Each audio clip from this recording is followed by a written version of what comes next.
Mudar de assunto, a atriz Narjara Tureta, muito famosa nos anos 80 e 90, disse em uma entrevista para o podcast do Sérgio Malandro que nunca se casou porque tem o dedo podre. Olha só. Eu não sou contra. Tu é complicada, tu é difícil, tu é daquelas que bota pra quebrar, porque... Não. Porque você é bonita, é charmosa. Muito obrigada pela parte que me toca. O que aconteceu? Não gostava de fazer um glu-glu? Não, sim, claro, óbvio, né? Um iê-iê, o sol sempre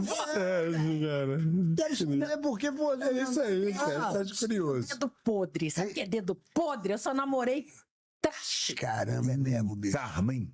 Karma. É Só isso. namorei traste. Os trastes que me desculpem, tá? É Só mesmo? namorei Mas traste. por quê? Por quê? Dedo podre, amigo. O grande amor da vida, não passou. E você, meu amigo, minha amiga, tem ou teve o famoso dedo podre? Ou conhece alguém que é assim, não dá certo de jeito nenhum, só escolhe o cara errado? Ou a mulher errada? Será que existe uma explicação para a gente atrair sempre o mesmo perfil de pessoa? Ah, te interessa, né? Esse é o nosso assunto aqui no estúdio. Eu recebo o psicólogo Lucas Paganutti e também a Adriana Pérez, que vai compartilhar a história dela. Adriana, boa tarde para todos. Boa tarde. Você tem o dedo podre, é? Eu tive. Por um período eu tive. Como é que foi isso? Foi na época da minha faculdade, então ali, eu não sei se as emoções... Hormônios à flor da Isso, pele. também. Aí aquela coisa e você vê, aí o que te atraía não era o melhor para você. Não era o melhor. Eu falo que meus pais eles me educaram muito para a parte do profissional, né, de ser da melhor profissional, de fazer faculdade, né, de tudo, de uma pós-graduação, mas na parte de relacionamento, eu falo que eu não fui educada, né, Você nessa teve parte. que aprender na dor e na marra. Isso. E aprendeu? Aprendi. Hoje eu estou Depois casada. de quebrar muita Depois cara. de quebrar muita cara. Hoje eu estou casada, tenho 16 anos. Graças Opa, a Deus pronto. Achou. Ah, Achei. graças a Deus, hein? Sim. Agora, ô Lucas, tem isso também, dessa falta de... na verdade, eu vou mudar a pergunta que eu ia fazer. É o seguinte, por que isso que nos faz tão mal, ao mesmo tempo, atrai tanto? Essa é uma boa pergunta. Bom, a gente estava falando agora há pouco sobre droga, né? É algo que faz mal, mas ainda assim atrai, né? Boa. Então, existem diversos elementos, né, a droga e o relacionamento, que existem essa dualidade, né? E que muitas das vezes nos atrai, às vezes por questões emocionais, por questões de necessidades, que às vezes é até difícil de explicar e de entender. E aí por isso que a gente vai atrelar isso à personalidade. Essa pessoa tem uma personalidade, ou ela é muito impulsiva, ela é muito assim, né? Mas é possível a gente compreender o que nos leva a isso. Mas é importante a gente reconhecer os danos que estão sendo causados por esse tipo de escolhas, para que tenha essa iniciativa de se perguntar, né? De se questionar por que está se repetindo esse padrão. Perfeito. Aí, você, minha amiga, meu amigo, você tem dedo podre? Conhece alguém que está nessa situação? Aliás, passou dessa fase e hoje encontrou o amor da sua vida? Se quiser, pode mandar até foto, viu? 27 999 42 24 78. Já tem uma participação aqui. Olá, Lucas, boa tarde. Maracanã lotado, eu consigo escolher só o que não presta. Hoje eu tenho 50 anos, estou há 7 sozinha. Não consigo encontrar quem valorize de fato um compromisso. Olha só, forte esse depoimento, hein? Agora, eu queria que você falasse um pouquinho, Adriana, né? Sua época de faculdade, você tinha um perfil definido, um pacote que se encaixava naquilo que você esperava de um companheiro? Sim, mas eu acho que eu olhava mais por o superficial, né? Só o externo, e não estava preocupada com o interno. Só se fosse bonito, então? Eu acho que naquela época era mais o físico, né? Pode falar, não fica com vergonha não, porque é verdade, né? o físico te atrai, Sim. enfim, como é que faz assim? E eu falo que eu acho que ficava muito uma briga interna entre a dependência e a independência, né? Que foi algo que ficou muito forte em mim. E eu fui também criada, né? Meus pais falavam muito assim, primeiro é a sua profissão, o homem não presta, então você tem que trabalhar, ter sua casa. Então, aos 24 anos, eu já tinha conquistado a minha profissão, já estava, né? Já tinha minha casa, então o homem era mais... então era o ficante, mas eu queria alguém, né? Alguém certo. Uhum. E eu falo que eu também trouxe muita coisa da minha mãe, porque como aos meus 14 anos minha mãe se separou e ela carregava o peso de que a culpa era dela. Então parece que eu ficava naquela querendo assim, o meu relacionamento tem que dar certo, mesmo às custas de dores, né? De outras coisas assim.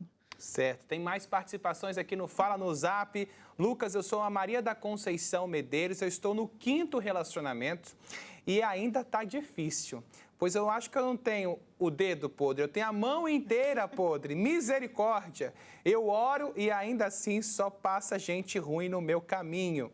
Boa tarde, Lucas, eu tenho o dedo podre e já tive 8 maridos, nossa Senhora. E acabei de separar de novo, tá difícil, né? Mas não pode existir, né? Eu acho que não deve existir, não. Me chamo Anderson, sou de Nova Almeida.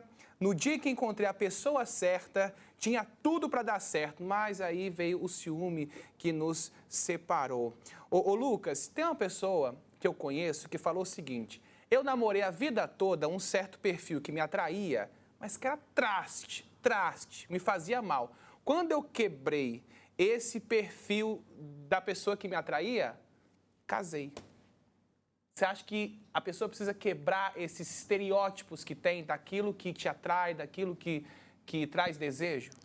Essa é uma excelente pergunta e é algo que a gente tem que se questionar. A gente estava até conversando aqui, né, anteriormente, que ela comentou que quando ela estabilizou um pouco a vida e diminuiu um pouco esse desespero, né, essa ânsia por ter alguém, ajudou, né? Apareceu. Parece que... e talvez seja isso. Às vezes essa ansiedade, esse desespero mesmo, né, por ter alguém, por estar junto de alguém, por poder ser amado, se sentir amada, pode fazer com que nos leve a repetir determinado tipo de padrão, né? E aí talvez a gente precisa reconhecer isso, né? Reconhecer quais os critérios que você está utilizando, né, para você poder tomar essa decisão, quais são os sinais de alerta, né, e para você saber exatamente o que vai ser benéfico para você, talvez até pensar no seu futuro. Né, até porque, minha senhora, meu senhor, meu amigo, minha amiga, você pode se sentir atraído por outros quesitos que não seja aquele cartão de visitas, né, aquela parte superficial. Pode ter muita coisa que você nem sabe que vai te fazer se sentir atraída pelo seu companheiro ou pela sua companheira. Agora, tem alguns relatos aqui no Fala no Zap, Lucas, de pessoas que tiveram muitos relacionamentos frustrados e desistiram e estão sozinhas. O que você acha? A pessoa deve desistir ou continuar tentando? Bom, se elas... essa é uma boa pergunta também, assim, aí depende um pouco da pessoa. Tem pessoas que talvez se dizem como se estivessem bem, né, sozinhas. Aí você tem que analisar se é só uma justificativa para você tentar para você tentar se sentir bem, apesar da situação, ou se é porque realmente você se sente bem sozinho. Agora, eu imagino que nós somos seres sociais e nós precisamos de certo tipo de relacionamento. Você pode, talvez, seguir a sua vida, talvez, com familiares e pode ser super feliz desse jeito também. Mas é importante que a gente busque relacionamentos, seja um amoroso, seja familiar, que acontece bastante também, mas é importante a gente criar esse laço, esses vínculos, até para a gente ter um relacionamento mais profundo mesmo, né? Isso traz bastante felicidade, inclusive, para os seres humanos. Inclusive, são pesquisas feitas, né, nesse sentido, mostram que pessoas que têm bons relacionamentos mais longevos, mais de longo prazo, mais íntimos, tendem a ter mais felicidade. Então, é importante que continue tentando. Tanto é que todo mundo busca isso a vida toda, né? A tal da felicidade, e muitas vezes busca no outro, no companheiro ou na companheira. Tem mais participações. Olha só, vamos ver os relatos dos nossos telespectadores. Deixa eu ver aqui, ó, tem muitos, viu? Lucas, boa tarde, meu nome é Carla, eu tive o dedo podre 3 vezes. Agora estou casada, a 4ª vez é o charme, acertei. Boa tarde, Lucas. Eu, na minha juventude, não dava muito certo. Eu tinha o dedo podre, mas hoje estou com uma pessoa muito especial. A Jaísa de Serra Sede diz que ficou 7 anos com o primeiro namorado e depois separou. Depois de 13 anos, voltamos e estamos casados. O que é para ser, não tem jeito. Pois é, Jaísa, parece que está escrito alguns relacionamentos, não é mesmo? Meu nome é Erdenete. Lucas, eu tive 5 maridos. Agora eu acertei, estou feliz, graças a Deus. Aê, Erdenete, parabéns, acertou. Muitas participações. Eu queria saber de você, o que fez te achar o marido ideal, esse homem dos seus sonhos que você está casada hoje. Fala aí, dá dica para meu amigo, minha amiga que está assistindo, está procurando. Eu comecei a observar mais e a ouvir mais. E prestar atenção, né? Ao invés de ficar falando. Então, eu comecei a acompanhar a atividade, né? O que fazia, como me tratava. E foi assim que eu fui encaminhando o casamento. E tá aí, ó, achou! Graças a Deus. Ô, Lucas, tem participações aqui falando de pessoas assim que foram a muitos relacionamentos, um atrás do outro. E hoje os relacionamentos, de fato, estão tão rasos que a pessoa sequer conhece o outro direito, já termina, já descarta e parte para outro. E aí nunca consegue ter intimidade com ninguém, não é? É legal o ponto que ela trouxe, né? Que às vezes essa tá numa ânsia tão grande de ter um relacionamento que entrega tudo. E talvez perde esse momento de você fazer essa investigação. Será que essa pessoa é para mim? Né? E a pergunta que a gente talvez tenha que fazer seja essa: será que essa pessoa é para mim? Porque talvez a gente pergunte: será que eu sou para essa pessoa, né? Então, será que ela vai me querer? Não, será que eu vou querer ela? Talvez essa é um ponto de partida interessante para a gente até trabalhar um pouco da autoestima, né? Desse amor próprio, da gente poder mudar a chave. A sua pergunta foi? A minha pergunta é o seguinte: hoje os relacionamentos estão tão rasos que a pessoa sequer se permite ter uma intimidade, né? E acaba descartando. Exato. Pois é, aí tem que saber. Às vezes o relacionamento é para isso. Muitas pessoas talvez se relacionam com essa intenção. Se for com essa intenção, ok, né? Não tem muito o que dizer. Agora, se você busca um relacionamento longevo e você percebe essa postura daquele quem você está conhecendo, talvez é um baita sinal aí de que você pode buscar por outros caminhos. Maravilha. Tem muitas participações, não dá para ler de todo mundo, viu? Muito obrigado, gente, pelas participações e relatos no Fala no Zap.